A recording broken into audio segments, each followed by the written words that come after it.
This is the spec for the module on data analysis. Let me just write it here. Data analysis.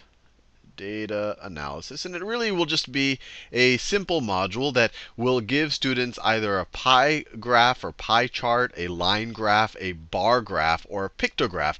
And we'll maybe call this data analysis 1, because in the future we might ask more difficult type of data analysis questions.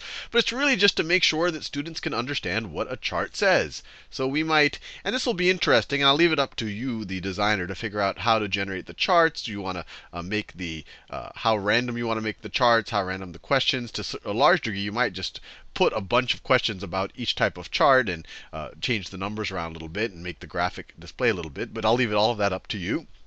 So a pie graph, I think you know what it looks like.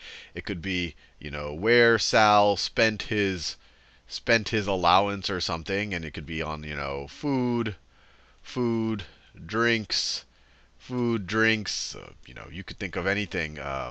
So where allowance spent, where allowance spent. And you definitely don't have to use this example. I'll leave it up to your creativity to think of multiple pie charts or bar graphs or line graphs or pictographs. And I'll show you what a pictograph is, because I wasn't sure the first time I heard of it. So food, drinks, I don't know, rent. Maybe this is where you spend your income. Maybe insurance. And then you provide either the raw numbers or you provide the percentages. So you could, for example, well, let's do it this way. Let's do drinks, and then, I don't know, let's put one last thing, savings. And maybe you put the percentages over here. So savings, this looks like about 25%. This insurance looks like about 20%. You just fill out all of the percentages. And if you want, maybe leave some of the percentages blank, so force the student to figure out the percentages. And you ask questions like, well, let's say it's not about me. Let's say it could be questions like, did Bill, if this is where Bill spent his income,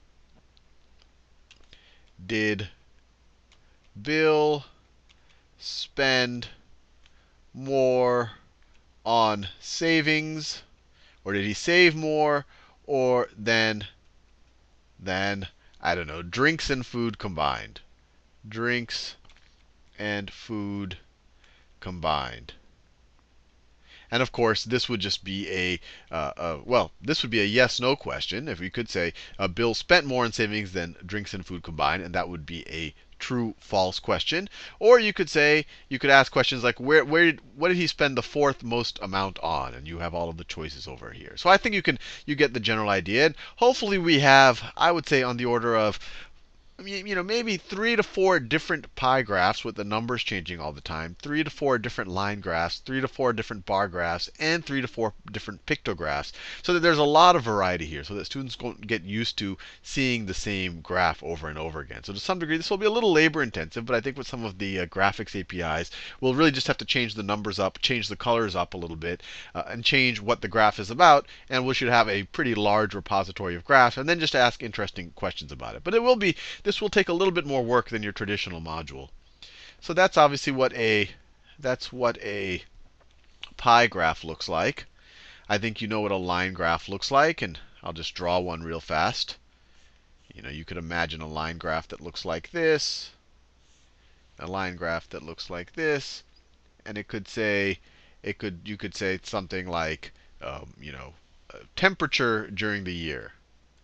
Temperature during the year, and then you would have the different months. January, February, March, April, all the way down to December, and then maybe you have the low temperature, where you just plot it on a line graph of some kind, and then you have the high temperature.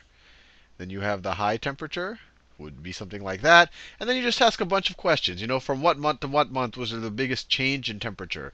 Or what month had the biggest difference between the high and the low? Or you could just keep on going. This would be a temperature example. You could do a corporate profit example. You could do a bunch of different things for line graphs. And then you could also do this same type of idea for a bar graph. Now, for a pictograph, a pictograph is really, I view it as just kind of a bar graph, but you're just using acute pictures. So if you wanted to say number of snowmen made, number of snowmen made by day.